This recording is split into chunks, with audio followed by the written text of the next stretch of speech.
उनका स्वागत करें। आप सभी की तालियों के बीच देवी सजनों आभार व्यक्त करते हुए और इस अंगवस्त्रम के माध्यम से सम्मान सहित स्वागत आदरणीय श्री अमित शाह जी का। हमारे मार्गदर्शक, हमारे नेता और उज्जैनी के अधिपति त्रिलोक्य वंदित बाबा महाकाल के आशीर्वाद के साथ एक महाकाल शिवलिंग जो सृजन, ऊर्जा और दिव्यता का प्रतीक है, वह भेंट किया जा रहा है। इसके साथ साथ स्वागत करते हैं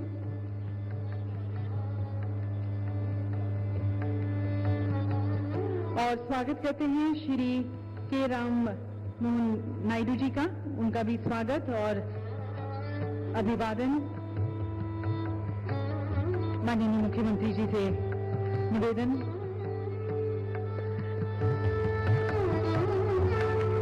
अंगवस्त्रम भेंट कर और मध्य प्रदेश के गोंड जनजाति के कलाकारों द्वारा बनाई गई ये चित्रकला देवी सजनों भेंट की जा रही है।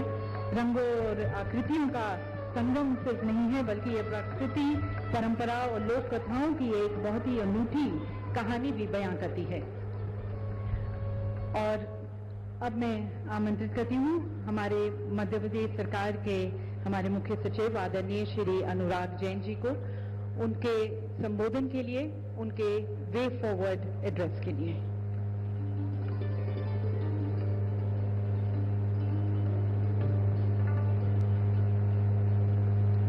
आदरणीय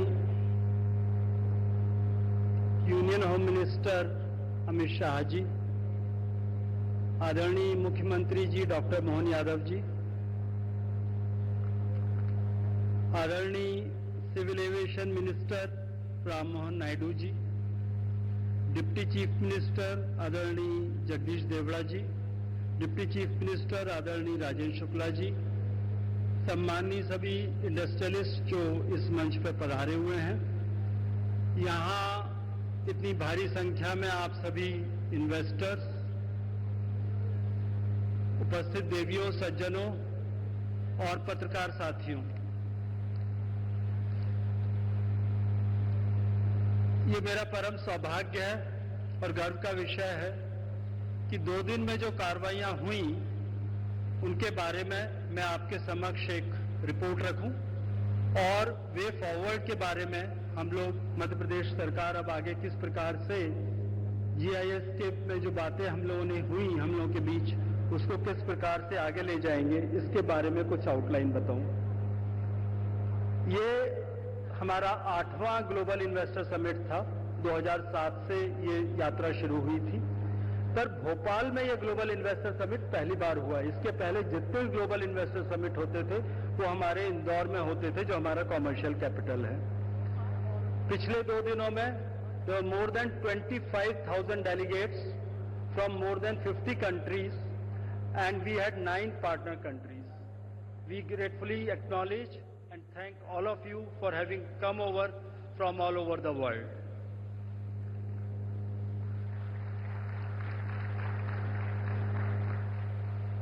इस कार्यक्रम में हमें 10 केंद्रीय मंत्रियों का सानिध्य प्राप्त हुआ। ये हमारे लिए गर्व का विषय है और ये इस चीज को दर्शाता है कि जिस प्रकार से माननीय मुख्यमंत्री जी ने इस पूरे अभियान को लीड किया, उनके पर्सनल आग्रह की वजह से इतनी बड़ी भारी संख्या में केंद्रीय मंत्रियों ने हमें सानिध्य दिया और मार्गदर्शन दिया।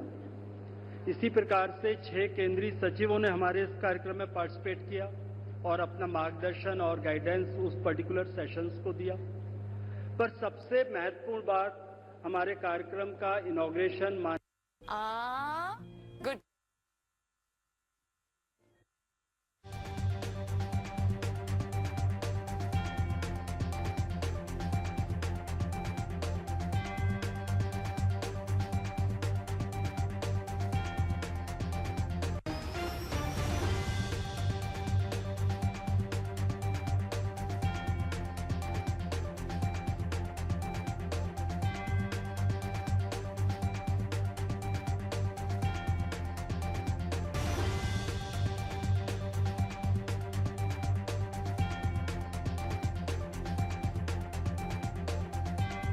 प्रोसेस है, उसको बहुत सराहा है। जिन इन्वेस्टर्स ने अभी तक इसको पढ़ा ना हो, आप अपने से रिलेटेड सेक्टर पॉलिसीज को पढ़ें, इसका लाभ उठाएं। यदि आपके मन में अभी भी कोई दुविधा हो, केवल देखने आए हो कि ग्लोबल इन्वेस्टर समिट में क्या हुआ है, तो आई वुड रिक्वेस्ट कि जल्दी से अपना निर्णय लें और ये जो एक अपॉर्चुनिटी लाइक नेवर बिफोर जो मध्य प्रदेश में है, उसका लाभ उठाएं। माननीय प्रधानमंत्री जी ने 3 T's की प्रेरणा दी।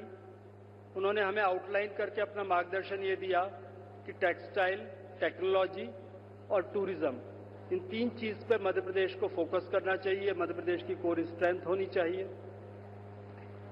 मुझे आप लोगों के साथ ये साझा करते हुए बहुत खुशी हो रही है कि इन सारी फील्ड्स में काफी अच्छे परिणाम आने शुरू हुए हैं। टेक्नोलॉजी में हमारी 4 नई पॉलिसीज थी, global capacity centres, drone, AVGC और सेमीकंडक्टर। कुल मिला के 78,000 करोड़ का कमिटमेंट इन्वेस्टमेंट का टेक्नोलॉजी सेक्टर में हमें इस इन्वेस्टमेंट में प्राप्त हुआ है। टूरिज्म में जैसा कि हमारा मध्य प्रदेश एक बहुत यूनिकली प्लेस्ड है, 11 नेशनल पार्क्स हैं, एक चीता, द ओनली चीता पार्क इन द कंट्री हमारे पास है। उसके बाद हमारे पास रिलीजियस टूरिज्म है, हमारे पास सबसे ज्यादा देश में किसी एक राज्य में वर्ल्ड हेरिटेज साइट्स हैं और नेचुरल ब्यूटी बहुत है। हमारे यहाँ टूरिज्म की बहुत संभावनाएं हैं और अच्छी जो टूरिज्म पॉलिसी बनी और साथ में टूरिज्म डिपार्टमेंट ने एक फिल्म टूरिज्म पॉलिसी भी बनाई, इनके भी अच्छे परिणाम शुरुआत हो चुकी है और लगभग 65,000 करोड़ के इंटेंशन टू इन्वेस्टमेंट हमें टूरिज्म क्षेत्र में मिले हैं। इसी प्रकार से टेक्सटाइल जो हमारा बहुत एक महत्वपूर्ण विषय है, जिसमें लेबर एम्प्लॉयमेंट बहुत होता है। कुछ बड़ी ब्रांड्स ऑलरेडी आ चुकी हैं, कुछ बहुत बड़ी बड़ी ब्रांड्स दुनिया की उन्होंने इसमें, और हमारे यहाँ जो पीएम मित्रा पार्क जो चैलेंज मोड में भारत सरकार टेक्सटाइल मंत्रालय ने चैलेंज मोड में किए थे, उसमें एक मित्रा पार्क हमें अवार्ड हुआ है धार में, जिसकी तैयारी पूरी है और हम लोग इंतजार कर रहे हैं उस शुभ घड़ी का कि माननीय प्रधानमंत्री जी उसका फाउंडेशन स्टोन रखने शीघ्र आएंगे और जैसी कार्य योजना है अगले साल तक मित्रा पार्क के अंदर प्रोडक्शन शुरू हो जाएगा। इसके बाद माननीय प्रधानमंत्री जी ने जो सबसे एक प्रमुख बात रेखांकित की, वो ये कहा कि जी ने कल ही हमें उसके बाद गाइडेंस दी कि इस मार्गदर्शन को लेकर हमें तेजी से आगे बढ़ना है, इसको हम लोग विचार कर रहे हैं। पर जो हमारी पॉलिसीज हैं, जो हम कहते हैं कि हमारी इस पॉलिसीज में जो फाइनेंशियल इंसेंटिव हैं, वो अन्य राज्यों में किसी भी राज्य की तुलना में कमतर नहीं है। हम लोगों ने बनाते समय सारे राज्यों की नीति से तुलना की थी, बट हमारा कोर फोकस फाइनेंशियल इंसेंटिव नहीं है। हमारी पॉलिसीज का कोर फोकस जो है वो ईज ऑफ डूइंग बिजनेस है। किस प्रकार से हम कम से कम अनुमतियों की पे लाने की कोशिश करें।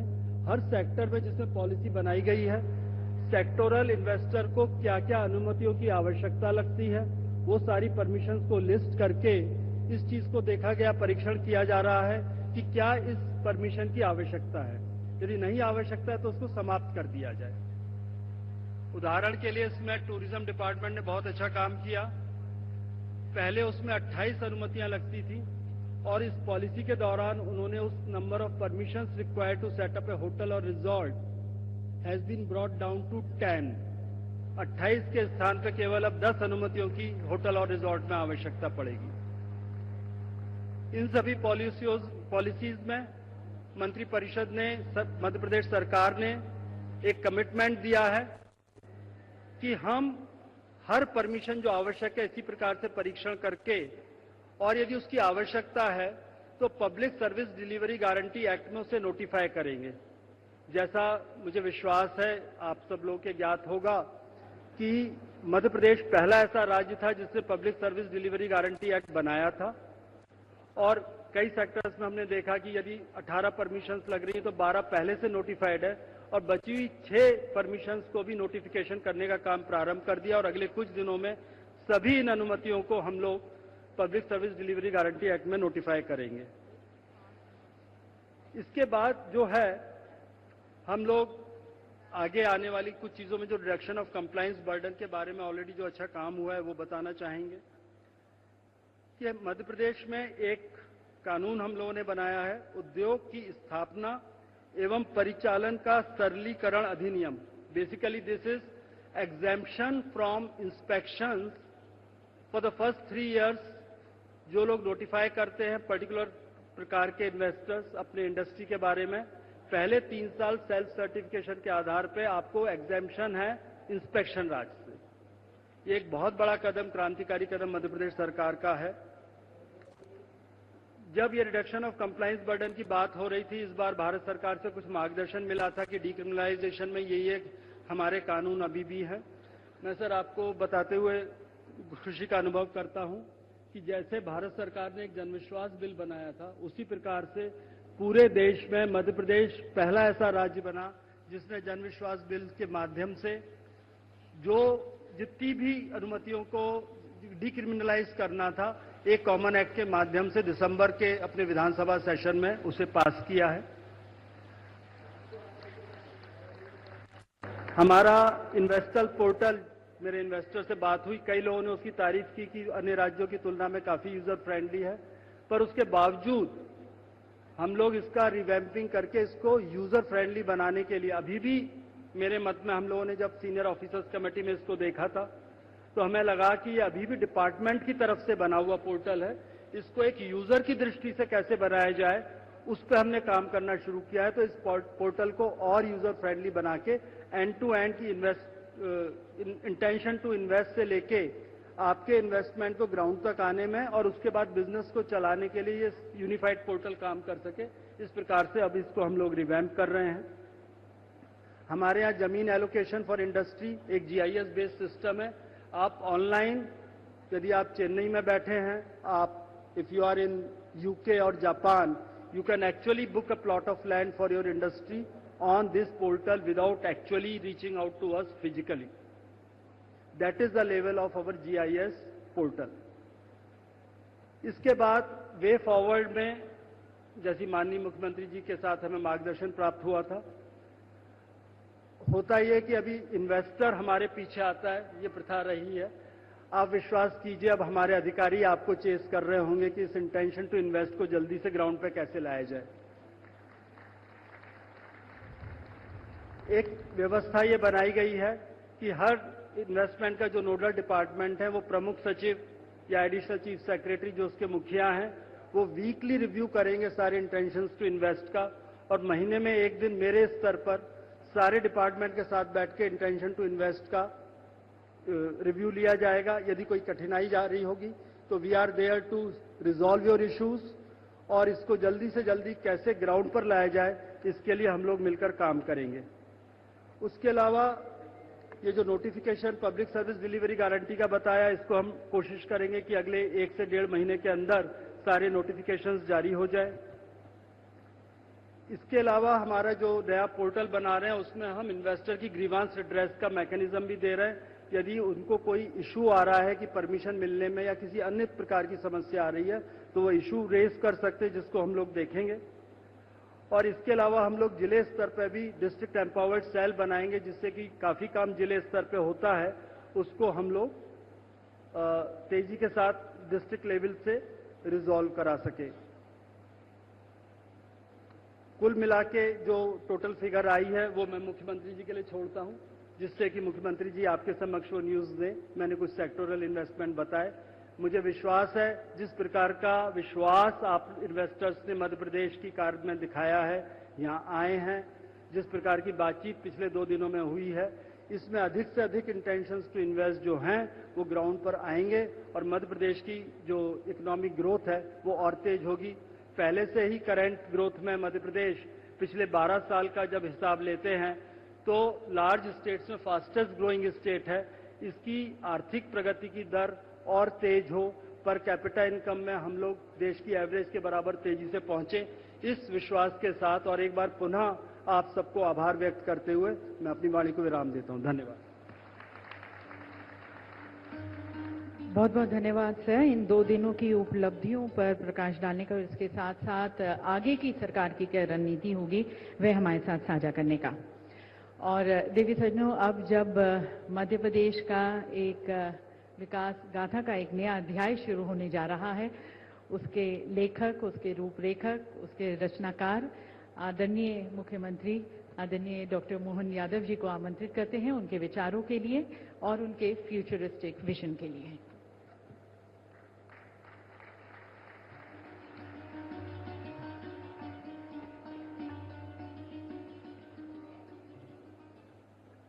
ग्लोबल इन्वेस्टर समिट, इसके समापन के अवसर पर भारत सरकार के यशस्वी गृह मंत्री, गृह एवं सहकारिता मंत्री, हमारे लिए बहुत सौभाग्य की बात है। राजा भोज की नगरी भोपाल में आप पधारे, जोरदार अभिनंदन करें माननीय गृह मंत्री जी का। हमारी ये इन्वेस्टर समिट वास्तव में एक अलग प्रकार के दौर में पहुंच रही है। कल यहां यशस्वी प्रधानमंत्री श्रीमान नरेंद्र मोदी जी ने हमारी ग्लोबल इन्वेस्टर समिट का शुभारंभ किया और यशस्वी गृह मंत्री उसका समापन कर रहे हैं। यह हम सबका सौभाग्य है, यह आनंद का विषय है। भारत वर्तमान के समय में अपने स्वर्णिम काल से गुजर रहा है।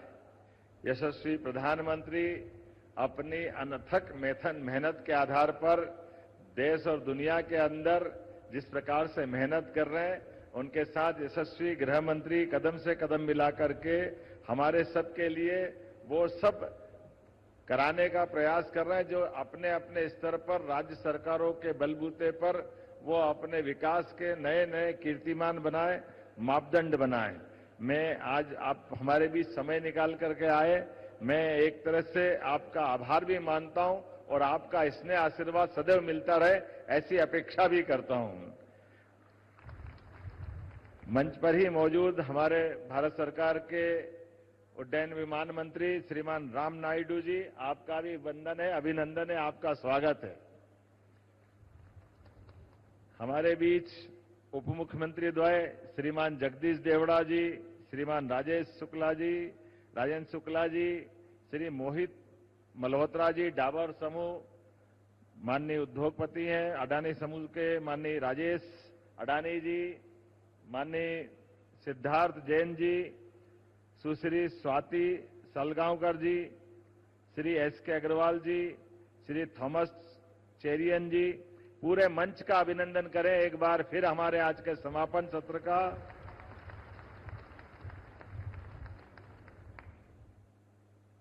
मानव संसाधनों से खैर प्रकृति ने भी परमात्मा की दया से मध्य प्रदेश पे विशेष कृपा की है।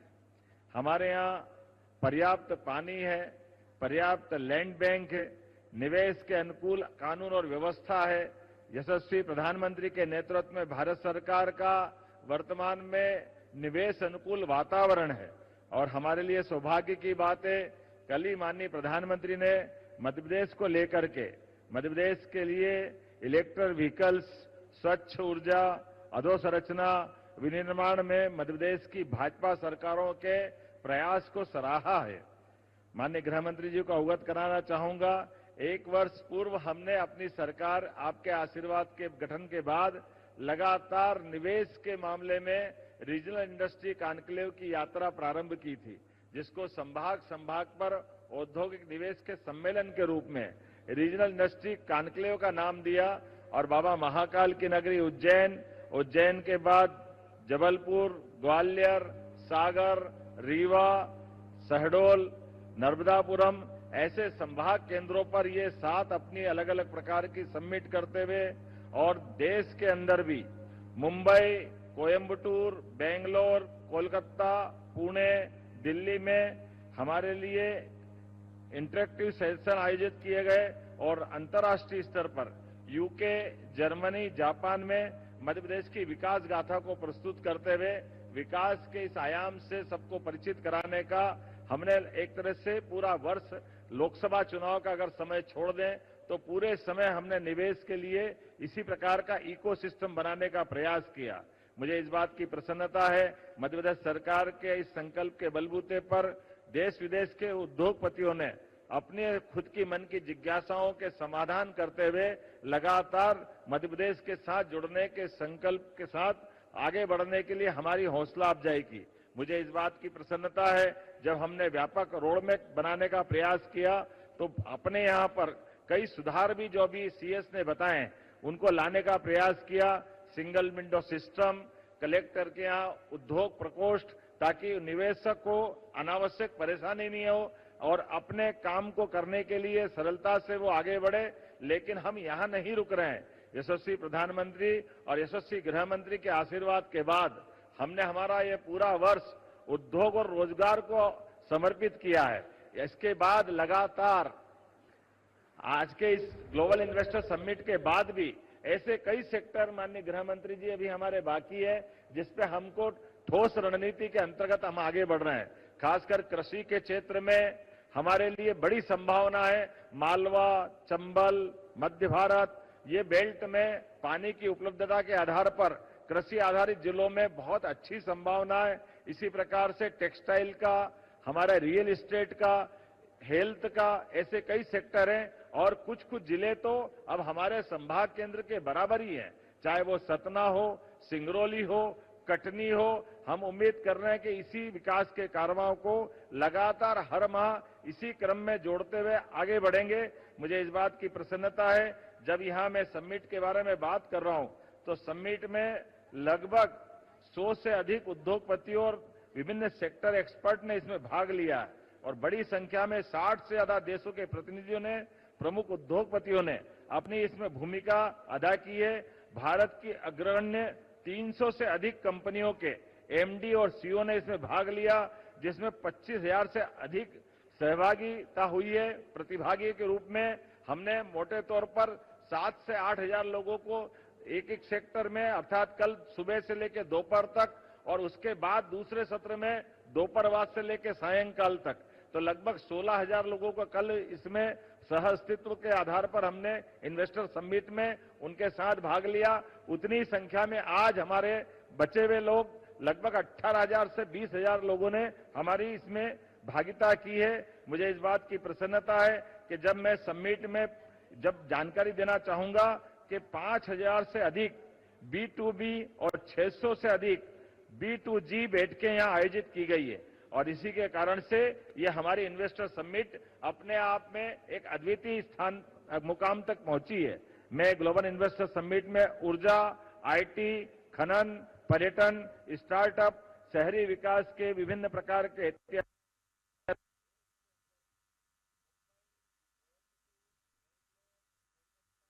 पुणे, दिल्ली में हमारे लिए इंटरेक्टिव सेशन आयोजित किए गए और अंतर्राष्ट्रीय स्तर पर यूके, जर्मनी, जापान में मध्य प्रदेश की विकास गाथा को प्रस्तुत करते हुए विकास के इस आयाम से सबको परिचित कराने का हमने एक तरह से पूरा वर्ष, लोकसभा चुनाव का अगर समय छोड़ दें तो पूरे समय हमने निवेश के लिए इसी प्रकार का इकोसिस्टम बनाने का प्रयास किया। मुझे इस बात की प्रसन्नता है, मध्य प्रदेश सरकार के इस संकल्प के बलबूते पर देश विदेश के उद्योगपतियों ने अपने खुद की मन की जिज्ञासाओं के समाधान करते हुए लगातार मध्य प्रदेश के साथ जुड़ने के संकल्प के साथ आगे बढ़ने के लिए हमारी हौसला अफजाई की। मुझे इस बात की प्रसन्नता है, जब हमने व्यापक रोडमैप बनाने का प्रयास किया तो अपने यहाँ पर कई सुधार भी जो भी सीएस ने बताए उनको लाने का प्रयास किया। सिंगल विंडो सिस्टम, कलेक्टर के यहाँ उद्योग प्रकोष्ठ, ताकि निवेशक को अनावश्यक परेशानी नहीं हो और अपने काम को करने के लिए सरलता से वो आगे बढ़े।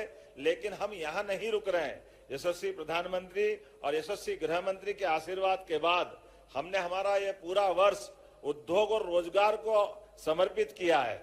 इसके बाद लगातार आज के इस ग्लोबल इन्वेस्टर समिट के बाद भी ऐसे कई सेक्टर माननीय गृह मंत्री जी अभी हमारे बाकी है, जिसपे हमको ठोस रणनीति के अंतर्गत हम आगे बढ़ रहे हैं। खासकर कृषि के क्षेत्र में हमारे लिए बड़ी संभावना है। मालवा, चंबल, मध्य भारत, ये बेल्ट में पानी की उपलब्धता के आधार पर कृषि आधारित जिलों में बहुत अच्छी संभावना है। इसी प्रकार से टेक्सटाइल का, हमारे रियल एस्टेट का, हेल्थ का, ऐसे कई सेक्टर हैं और कुछ कुछ जिले तो अब हमारे संभाग केंद्र के बराबर ही हैं, चाहे वो सतना हो, सिंगरौली हो, कटनी हो, हम उम्मीद कर रहे हैं कि इसी विकास के कारवां को लगातार हर माह इसी क्रम में जोड़ते हुए आगे बढ़ेंगे। मुझे इस बात की प्रसन्नता है, जब यहाँ मैं समिट के बारे में बात कर रहा हूँ तो समिट में लगभग 100 से अधिक उद्योगपतियों और विभिन्न सेक्टर एक्सपर्ट ने इसमें भाग लिया और बड़ी संख्या में 60 से ज्यादा देशों के प्रतिनिधियों ने, प्रमुख उद्योगपतियों ने अपनी इसमें भूमिका अदा की है। भारत की अग्रगण्य 300 से अधिक कंपनियों के एमडी और सीईओ ने इसमें भाग लिया, जिसमें 25,000 से अधिक सहभागिता हुई है। प्रतिभागी के रूप में हमने मोटे तौर पर 7 से 8,000 लोगों को एक एक सेक्टर में, अर्थात कल सुबह से लेकर दोपहर तक और उसके बाद दूसरे सत्र में दोपहर बाद से लेकर सायंकाल तक, तो लगभग 16,000 लोगों का कल इसमें सह अस्तित्व के आधार पर हमने इन्वेस्टर समिट में उनके साथ भाग लिया। उतनी संख्या में आज हमारे बचे हुए लोग लगभग 18,000 से 20,000 लोगों ने हमारी इसमें भागीदारी की है। मुझे इस बात की प्रसन्नता है कि जब मैं समिट में जब जानकारी देना चाहूंगा कि 5,000 से अधिक B2B और 600 से अधिक B2G बैठकें यहाँ आयोजित की गई है और इसी के कारण से ये हमारी इन्वेस्टर समिट अपने आप में एक अद्वितीय स्थान मुकाम तक पहुंची है। मैं ग्लोबल इन्वेस्टर समिट में ऊर्जा, IT, खनन, पर्यटन, स्टार्टअप, शहरी विकास के विभिन्न प्रकार के ऐतिहासिक समझौतों के बारे में बताना चाहूंगा और इस आधार पर मध्य प्रदेश में निवेशकों का जो विश्वास बढ़ा है, मुझे इस बात की प्रसन्नता है। यशस्वी गृह मंत्री जी की मौजूदगी में जब हम कल यशस्वी प्रधानमंत्री के माध्यम से पहले दिन का समापन कर रहे थे तो लगभग हमारे पास 22,50,000 करोड़ के निवेश के कल आंकड़े की यहां घोषणा की गई थी। हमारे 7 रीजनल इंडस्ट्री कॉन्क्लेव को मिलाकर के और अभी तक का जो आंकड़ा आया है, हमारे पास कुल 30,77,000 करोड़ के निवेशकों के यहाँ MOU हुए हैं। मैं उम्मीद कर रहा हूं कि अभी तक की हमारी जितनी ग्लोबल इन्वेस्टर समिट हुई है उसमें सर्वाधिक आप सबके आशीर्वाद से ये एक अलग प्रकार से मुकाम पे मध्य प्रदेश सरकार के माध्यम से हम यहाँ तक पहुंचे हैं। और जैसा कि CS ने कहा है कि हम अपने सभी MOU को धरातल पर उतारने के लिए प्रदेश सरकार पूर्णतः प्रतिबद्ध है और संकल्पबद्ध भी है। हम क्रमशः अपने अपने सभी निवेशकों से अलग अलग विषयवार उनकी रचना बना करके हमारे सरकार के साथ उनके किए गए वादों को निभाने के लिए आगे बढ़ेंगे। यशस्वी प्रधानमंत्री के नेतृत्व में डबल इंजन की सरकार, जैसा कि प्रधानमंत्री जी ने स्वयं कहा है, हम निश्चित रूप से मध्य प्रदेश को आर्थिक दृष्टि से यहाँ के युवाओं को, यहाँ के किसानों को, महिलाओं को, हमारे अपने सभी प्रकार के अपने इस क्षेत्र की संभावना वाले लोगों को लेकर के मध्य प्रदेश सरकार अपने इस अभियान में खासकर उद्योग और रोजगार वर्ष में निश्चित रूप से अपने मध्य प्रदेश को सबसे सशक्त राज्यों की कतार में खड़ा करेगी। इसी संकल्प के साथ मैं पुनः माननीय गृह मंत्री जी का आभार मानता हूं और उनके इस आशीर्वाद के लिए खासकर हृदय से आभार भी मानता हूं और उनका स्नेह आशीर्वाद लगातार हमको मिलता रहेगा। मेरी अपनी ओर से पुनः भोपाल की इस ग्लोबल इन्वेस्टर समिट में उनका पधारने का धन्यवाद भी देता हूं और उम्मीद करता हूं कि आने वाले समय में, जैसा कि मुझे जानकारी है, हमने तीनों कानून को लागू करने के लिए यशस्वी गृह मंत्री जी को आश्वस्त किया है। 1 साल के अंदर हम सभी प्रकार के सुधारों को लागू करते हुए मध्य प्रदेश को देश के अंदर अच्छा मॉडल बना करके खड़ा करेंगे, ताकि कानून के लागू करने के साथ जो हमारी मूल कल्पना है, माननीय गृह मंत्री जी ने जो लाइन दी है कि हमारे आने वाले समय में सभी जो हमारे जेल में बंदी हैं उनको न्यायालय जाने की जरूरत नहीं पड़े, वो वहीं से कोर्ट में शामिल हो। उसी प्रकार से जो डॉक्टर हैं वो अपने अपने हॉस्पिटल की ड्यूटी करते करते न्यायालयीन कार्य को भी वहीं से संपन्न करें। ये वाकई अद्भुत समय है। मैं आपको बताना चाहूंगा कि ये जो वर्तमान में न्यायालय के अंदर और जो व्यवस्थाओं में सुधार किए गए, ये अद्भुत है। इससे 30% से ज्यादा हमारे पुलिस का कार्यबल हमारे पास बचेगा और इस आधार पर ऐसी कई सारी दूसरी गतिविधियों में भी हमारे पुलिस बल सहित कानून और व्यवस्था की स्थिति का अच्छा से हम पालन कर सकेंगे। एक बार फिर मैं माननीय गृह मंत्री जी का आभार मानता हूं और उनका आशीर्वाद का अपेक्षा करता हूं। वो हमें मार्गदर्शन करते रहेंगे और लगातार हम विकास के कारवां पे यूं ही बढ़ते रहेंगे। बहुत बहुत धन्यवाद। भारत माता की जय। बहुत बहुत धन्यवाद माननीय मुख्यमंत्री जी, प्रदेश के भविष्य की एक सशक्त और दूरदर्शी रूपरेखा हमारे साथ साझा करने के लिए। और अब देवी सज्जनों, आप सभी की तरफ से करबद्ध होकर मैं निवेदन करती हूँ हमारे यशस्वी प्रज्ञावान माननीय केंद्रीय गृह मंत्री आदरणीय श्री अमित शाह जी से कि आप मध्य प्रदेश के उज्जवल भविष्य और निवेश संभावनाओं पर हमारा मार्गदर्शन करें, हमें अपना आशीर्वाद दें।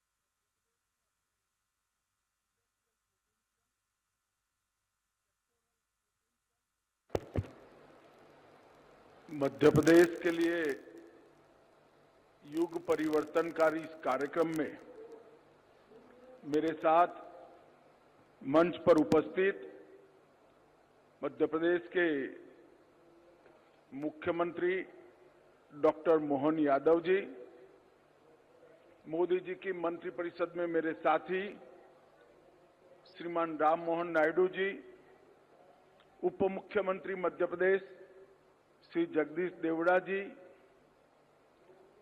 उप मुख्यमंत्री मध्य प्रदेश राजेंद्र शुक्ला जी, मंच पर और मंच के सामने विराजमान अलग अलग उद्योग गृहों के सभी प्रतिनिधिगण, मध्य प्रदेश के मुख्य सचिव जी, उपस्थित सभी मंत्रीगण, आप सभी को मैं बहुत बहुत बधाई देना चाहता हूं। सबसे पहले ये 2 दिवसीय ग्लोबल इन्वेस्टर्स समिट के समारोह पर मैं डॉक्टर मोहन यादव और उनकी पूरी टीम, उनका मंत्रिमंडल और मुख्य सचिव से लेकर पूरी प्रशासनिक टीम को मैं अभिनंदन देना चाहता हूं कि ये 2 दिन के अंदर 30,77,000 रुपए के एमओयू को जमीन पर उतारा है।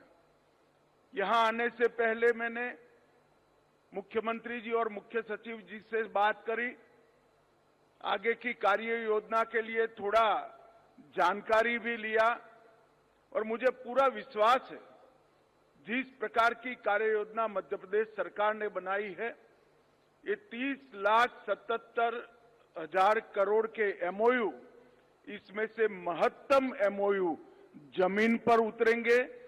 इतना ही नहीं, एक बड़ी इंडस्ट्री के साथ एंसिलरी इंडस्ट्री जो कई सारी आती हैं, जो इस एमओयू में समाहित नहीं है, उसको भी अच्छे तरीके से मध्य प्रदेश में स्थापित करने का काम मध्य प्रदेश प्रशासन करेगा, इसका मुझे विश्वास है।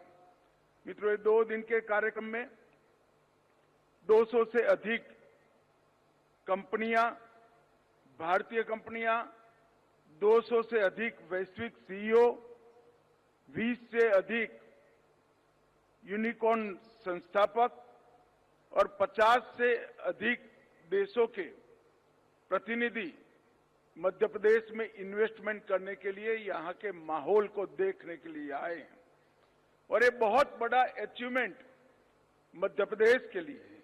इस बार मध्य प्रदेश ने एक नया प्रयोग भी किया। ये प्रयोग आने वाले दिनों में बहुत सारे राज्यों को भी दिशा दिखाने वाला है कि हर क्षेत्र का एक अलग इन्वेस्टमेंट समिट 2 दिन का कर पूरे मध्य प्रदेश का एक प्रकार से समविकास करने का प्रयास किया गया है और मध्य प्रदेश के अंदर उद्योग बढ़ाने का काम इस प्रयोग ने किया है, ऐसा मैं मानता हूं। ये 2 दिवसीय समिट के अंदर मध्य प्रदेश ने अपने इंडस्ट्रियल पोटेंशियल, सेक्टोरल पोटेंशियल और विकास के लिए ग्लोबल पोटेंशियल को भी एक्सप्लोर करने के सारे रास्ते एक्सप्लोर कर कर ये बहुत बड़ा अचीवमेंट किया है। यहाँ कई सत्र हुए, विषयगत सत्र भी हुए, विभागीय शिखर सम्मेलन भी हुए और अंतर्राष्ट्रीय मंच के डिस्कशन भी हुए और ये सभी ने मध्य प्रदेश के विकास को नया आयाम देने का काम किया है। मित्रों, हम सभी जानते हैं कि मध्य प्रदेश हमारी देश की भव्य सांस्कृतिक विरासत से लैस राज्य है और मोदी जी ने जो सूत्र दिया है, विकास भी विरासत भी, वो सूत्र को मध्य प्रदेश चरितार्थ करने के लिए ढेर सारे प्रयास कर रहा है। इसका मुझे बहुत आनंद है। मित्रों, पूरे देश के परिदृश्य की बात करें तो 2047 तक मोदी जी ने देश के युवाओं के सामने, देश के 130 करोड़ की जनता के सामने एक पूर्ण विकसित राष्ट्र भारत को बनाने का संकल्प रखा है और 2027 तक दुनिया की तीसरी बड़ी अर्थव्यवस्था बनने का संकल्प भी रखा है। मध्य प्रदेश की ये इन्वेस्टमेंट समिट, मुझे विश्वास है कि दोनों लक्ष्यों को सिद्ध करने के लिए न केवल सहायक होगी, इसमें बहुत बड़ा योगदान भी देगी, क्योंकि जो नई कल्पना है डेवलपमेंट की, वो कल्पना में कभी कोई एक सरकार देश का विकास नहीं कर सकती। टीम इंडिया की कल्पना में भारत सरकार और सभी राज्यों की टीम इकट्ठा होकर समग्र भारत का विकास करे, इस दिशा में जाने का जो लक्ष्य मोदी जी ने रखा था, उसको मध्य प्रदेश के इस कार्यक्रम ने बहुत आगे तक बढ़ाया है।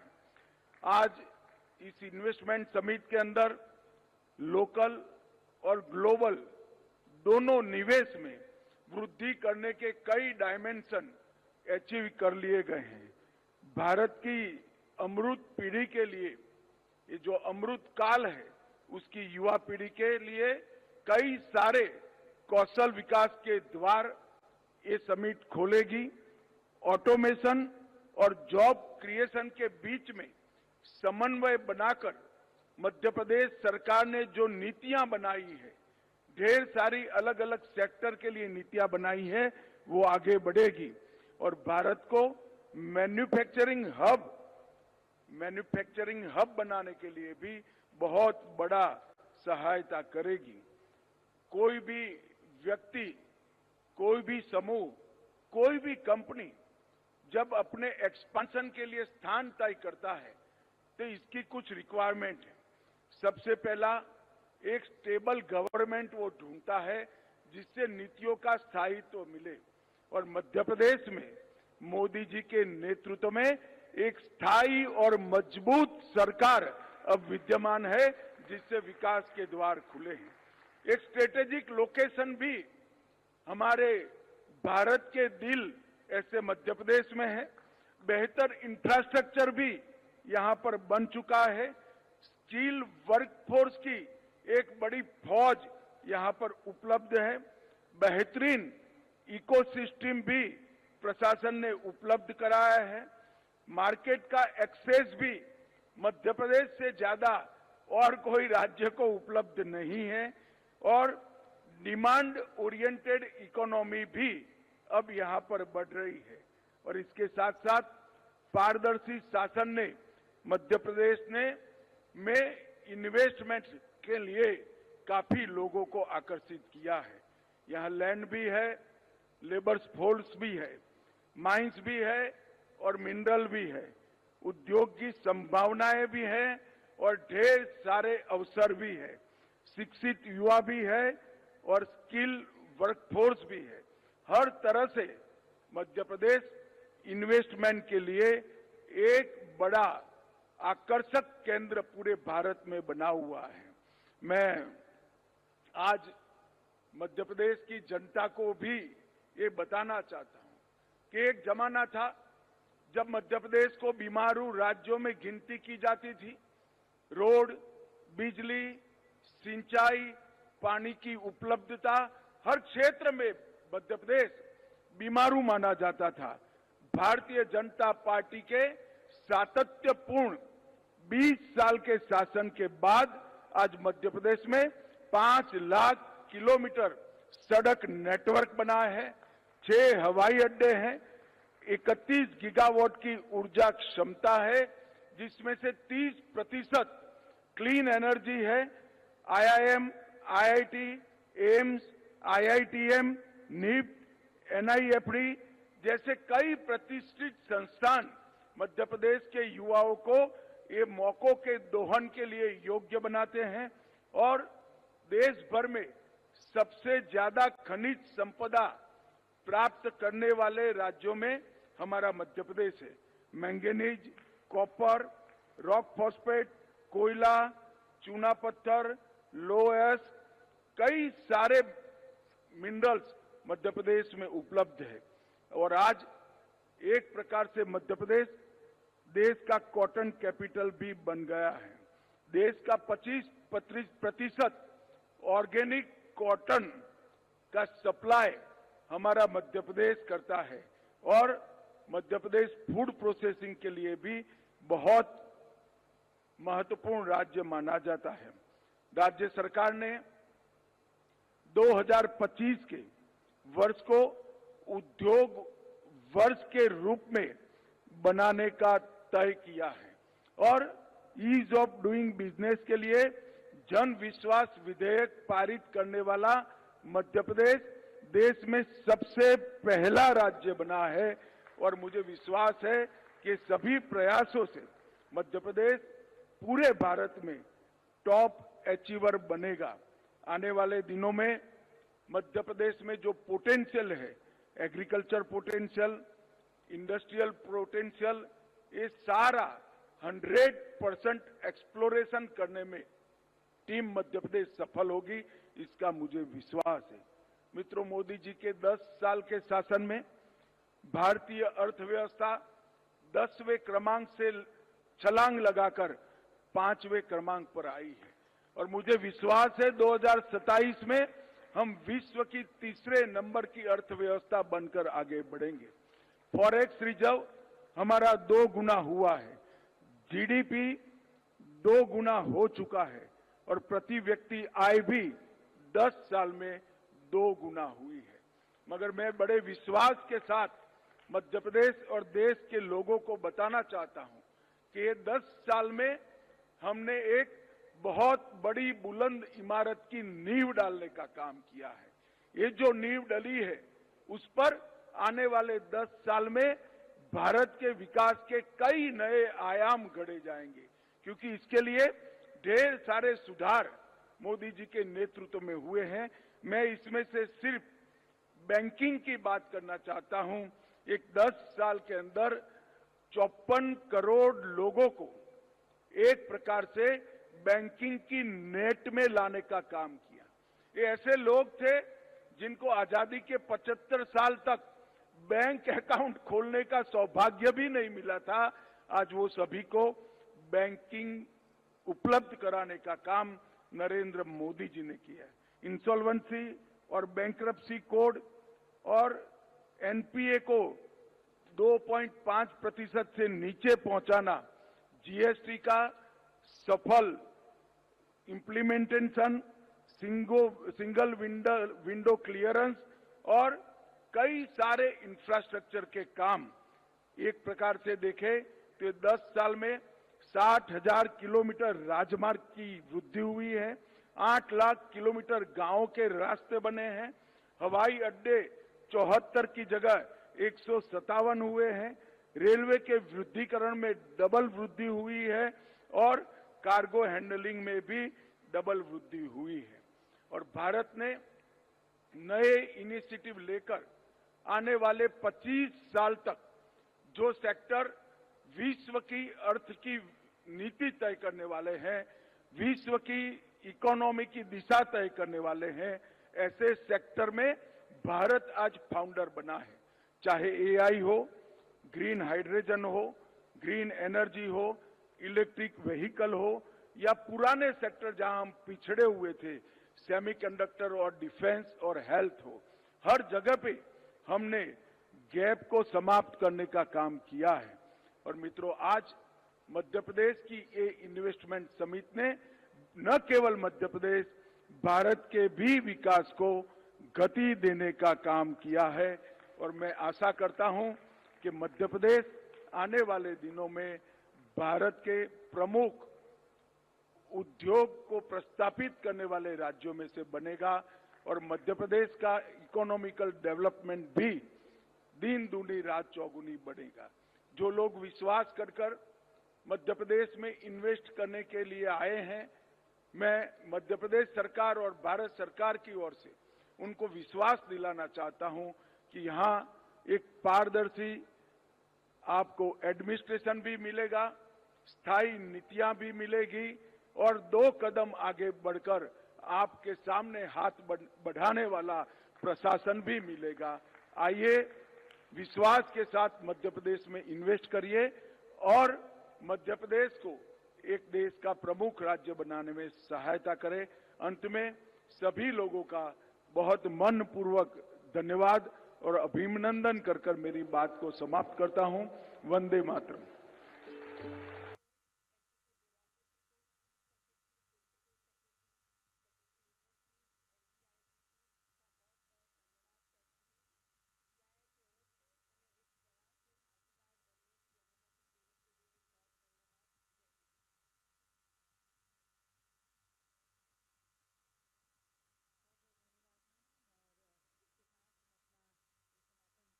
समाप्त करते हैं। पुनः धन्यवाद आदरणीय श्री अमित शाह जी का, बहुत बहुत धन्यवाद श्री नायडू जी का और सभी हमारे यहाँ पर गणमान्य अतिथिगण, मंचासीन यहाँ पर सामने, आप सभी का बहुत बहुत धन्यवाद आपके सहयोग के लिए।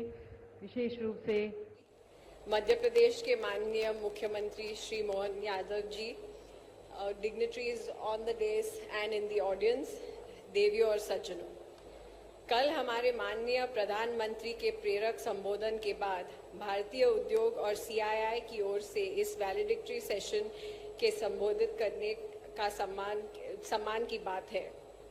हम माननीय गृह मंत्री की उपस्थिति के लिए बहुत आभारी है। उनका नेतृत्व और दूरदर्शिता हमारे राष्ट्र और राज्य के विकास को आगे बढ़ाने में महत्वपूर्ण रही है। आपकी स्ट्रॉन्ग और विजनरी लीडरशिप के कारण हम सब शांति से इस देश में रह सकते हैं। माननीय मुख्यमंत्री जी, वास्तव में इंडस्ट्री और इन्वेस्टर फ्रेंडली एनवायरनमेंट बनाने में आपके लीडरशिप ने मध्य प्रदेश को भारत का ग्रोथ इंजन बना दिया है। हम राज्य को औद्योगिक उत्कृष्टता और इनोवेशन के केंद्र में बदलने के लिए आपको बधाई देते हैं। विकसित मध्य प्रदेश और विकसित भारत के विजन का समर्थन करते हुए निवेश आकर्षित करने और रोजगार पैदा करने के लिए आर्थिक ढांचे पर सीआईआई ने आपको vision document envisioning MP economy eight 2047 unlocking potential driving growth करने की अनुमति देने के लिए हम आपको धन्यवाद देते हैं। मध्य प्रदेश एक कोऑपरेटिव फेडरलिज्म का उदाहरण देती है।